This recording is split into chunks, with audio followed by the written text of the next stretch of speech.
Եվ ես երբեք չեմ ասել, որ մեր օնքականներ եւ ձեր օնքականներ։ Ես ասել եմ նրանք, ովքեր ընդունում են, որ խնդիր կա եւ պետք է լուծվի, եւ նրանք, ովքեր ժխտում են։ Ես անկեղծ եմ ասում։ Եթե Գարեգին բն կամ Կտրիչ Ներսիսյանը ասի, գիտեք, ընդունում եմ խնդիր կա, բանի առած բանի, ես այս էջը կշրջեմ, կգնամ կնստեմ կամ կհրավիրեմ, բոլորով ընդ որում դա իմ ու իր խնդիրը չի, ժողովուրդ։ Սա մեր ազգային եւ պետական ինքնության խնդիրն է։ Ինչի պետք է եւ ասում եմ, այս խոցելիությունները ինչի պետք է օգտագործվի մեր պետության դեմ։ Ինչի պետք է օգտագործվի։ Ինչի պետք է, այսինքն պետության մեջ ո՞նց կարա տենց բանը լինի։ Դա բացառված է, մենք դա թույլ չեք տալու։ Հիմա մյուս թեման։ Ընդդիմության ներկայացուցիչը եկել է սենց անում։ Ասма ճիշտ արդարացի մարդիկ ասма Պապիկյանի հրաժարականն են պահանջում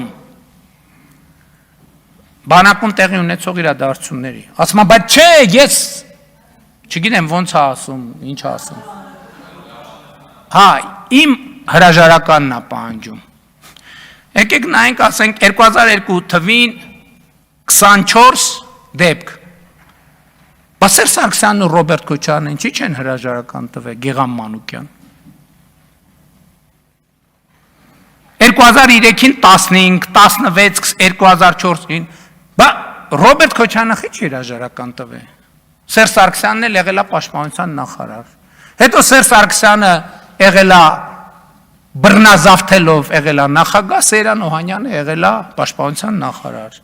Թիվեք ուզում։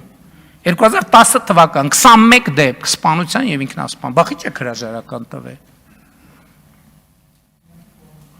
Կամ հա, պարզավոր կոալիցիան, կամ բանը, կամ Սերժ Սարգսյանը, կամ Սեյրան Օհանյանը, մի հատ է ձեր խմբակցության ղեկավարներ, բախի չեք հիշում այդ մեխանիզմների մասին։ Եվ այլն, եւ այդպես շարունակ։ Եվ այսօր մենք ուրիշ խնդրեմ ունենք, այո, այսօր նախարարը միջազգային զեկույցի մասին է պատմում, այդ զեկույցն ասում է, որ ինքնասպանության պրոպագանդան բերում է նոր ինքնասպանություն։ Մեր ընդդիմությունը խոցելու համար երբեմն նախարարին, երբեմն կառավարությանը զբաղված է ինքնասպանության պրոպագանդայով։ Եվ միջազգային զեկույցները ասում են, որ դու ինչքան, մարդիկ կան, որ եզրին են։ Եվ երբ որ մարդը տեսնում է, որ տենց մեծ հանրային ուշադրություն կա, այդ բան հոգեբանական վիճակ է։ Այդ վերջին կաթիլը, էդ էլ է ազդեցությունն են, բայց ես փորձագետ չեմ, ես չեմ ուզում ոչ պրոֆեսիոնալ բաներ ասեմ, ուղղակի առիթեր եղավ։ Պետական պարտքի թեման, ես ինչ պատմություններ, ես ինչ է սարքել։ Նախ պետական պարտքի, մի հատ էլ էդ ով է ասել, լսել եմ ասել են, բանը, դեֆոլտ, չգիտեմ ինչ։ Են մի հատ բան կա է, անեկդոտ կա է, որ ասում է, անունդ ինչ է, հազար ներողություն էլի եմ, ասում է Սպարտակ, ասում է անգերից դու որ թիվ ես, որ։ Իմ հետո որ դեֆոլտի մասին խոսում ասում եմ, ասեմ, որ թիվ ես, որ թիվ ես, կամ Հայաստանում վերջին անգամ երբ ես եղել։ Այսինքն, այս ինչ խելագարության կանխավար Հայաստանի Հանրապետության պետական պարտքը երբեք այնքան կայուն չի եղել, ինչքան է սա կայուն։ Այսօր Հայաստանի Հանրապետության դրամով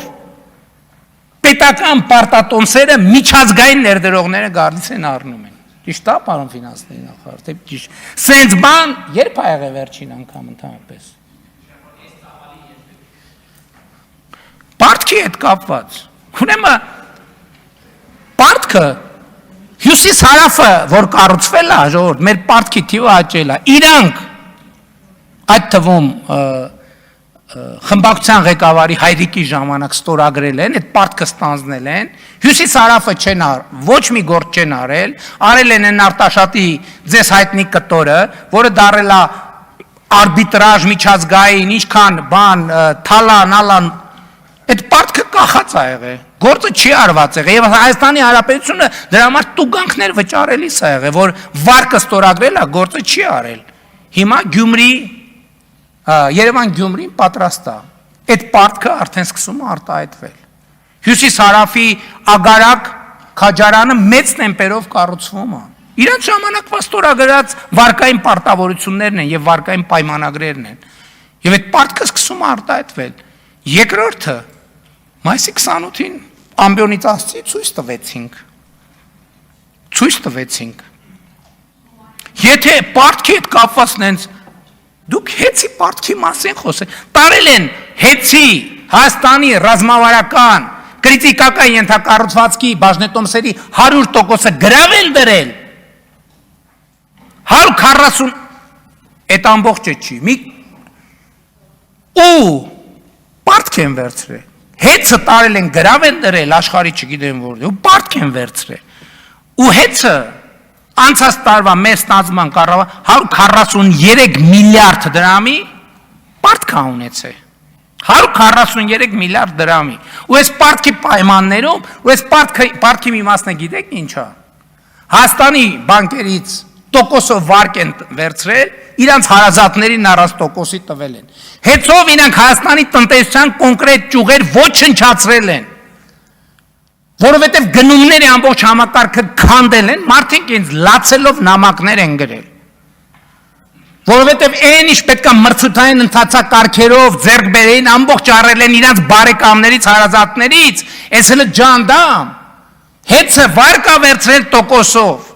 առանց տոկոսի տվել են իրանց բարեկամներին, այդ իրանց բարեկամների կազմակերպությունների իբր մրցույթների մասնակցել են, այս փողը պտտել են իրանց ընտանիքի համար շահույթներ, ով է վճարել դրա համար եւ ով է վճարում Հայաստանի Հանրապետության էլեկտրաէներգիայի սպառողները։ Ասենք էլի եմ ասում,